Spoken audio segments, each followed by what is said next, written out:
Hi mga loves! Ako lang to. Sino pa nga ba? Kain na tayo love. Today ang kakain ko lang yung mga leftover ko sa fridge. Mga kahapon at ng isang araw.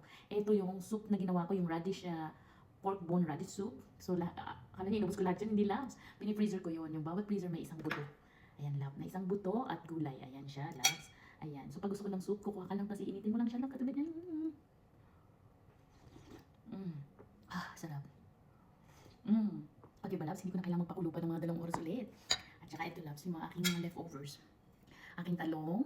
Meron akong 2 ganito galing sa freezer. Aking pork chop. At aking KFC na leftovers. Ayan, loves. Pain natin. Tara. Fights na! Kain na, ha? Ay, mga sasaw-sasawan. Ayos na naman. Magkakamay ako, loves, kasi gusto ko naman magsasaw talaga. Ay, magkamay talaga.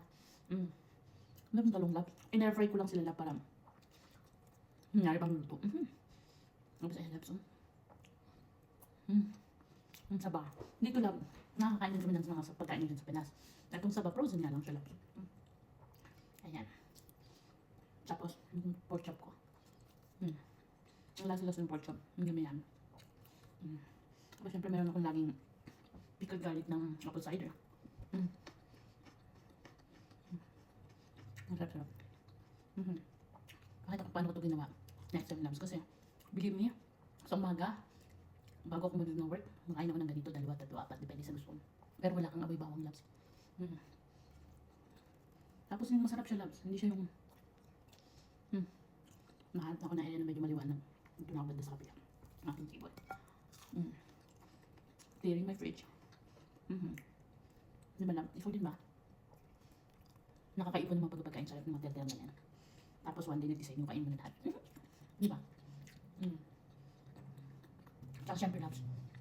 Yung aking raspberry juice. Ayan. Sarap yung juice. Ayun siya, loves. Raspberry juice. Gumawa na ako ng video nito. Panoorin nyo na lang. Ayan. Pink na pink. Kung mahilig ka sa pink love, eto. Para sa'yo. Ako lang. Hindi ako masyadong nagkakain ng mga sugar, mga drinks ko, walang mga asukal. Basta blend ko lang siya, fruits and water, that's it. Yan na, mahirap kong pagpatanda, loves.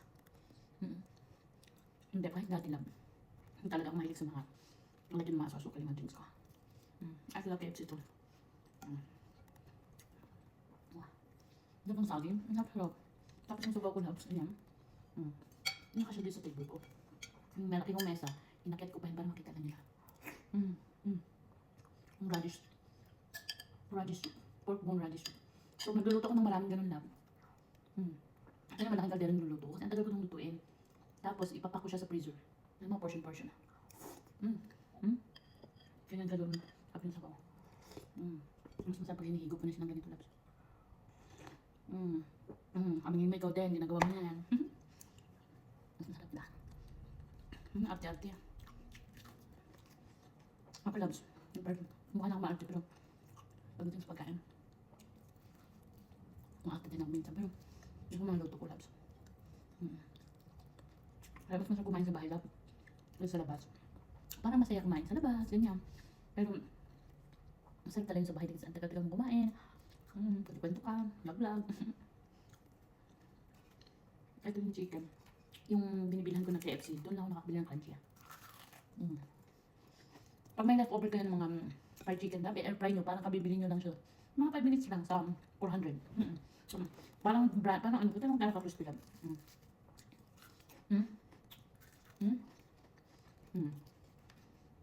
Hindi ako masyadong kinakain ng mga gato, pero minsan. I feel like, parang meron ko naman ako today, pwede ako mag-KFC. Kaya mahirap din naman. Ang yummy.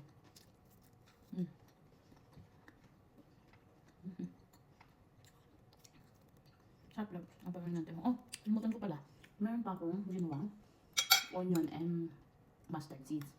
Ayan yung parang gagawin ko ng ginagawa ko siyang parang ito yung sauce ko. Ayan. Ayan siya logo. Ayan. Gumawa na rin ako dati dito. Nakita nyo na ito. Ayan. So pag ganyan. Ni-slice ko siya ng maninipis masyado yung onion. White onion. Diba? Sa mga tao dyan na ayaw na magkakamay. Nagugas po ako ha. Nagugas ako ng kamay. Sarap ng ganito lang. Kung may mga prito-prito ka, ang dami niya. Si mustard. Sis, ito na yung pinakasuka mo lang, asim-asim. Na, may olive oil, may pepper. Pwede mo nang isaw-saw dito yung mga prito, mga Kung ano-ano labs. Kita mo yung sauce niya. Ayan o. Ang sauce niya gawa lang sa olive oil and mustard seeds sila. Ayan. Ayan. Oh, pwede ka na magsawsaw. Ito na yung pinakasawsawan niya. Ayan. Yung talong ko. Tina lang to. Ang sarap ng tutin ko na yung parang ubos niya. Ayan. Yung more labs oh. Ito naman laglag. Ang sarap niya lang. Hindi na siya lasang onion kasi pag gumagawa ka ng ganito lang. Ano ko. Slice mo manipis yung onion sa mandarin. Okay, slice mo ng kapakanipis. Tapos ibabad mo sa malamig na tubig. Dalawang beses mo hugasan. Hindi siya lasang onion. Lasang onion pero hindi ano. Wala na yung onion ni flavor niya. Ang smell niya. Ano pinakasasama mo? Tama labs. Kahit anong mustard. Pero mas maganda to mustard na ganito yung seeds.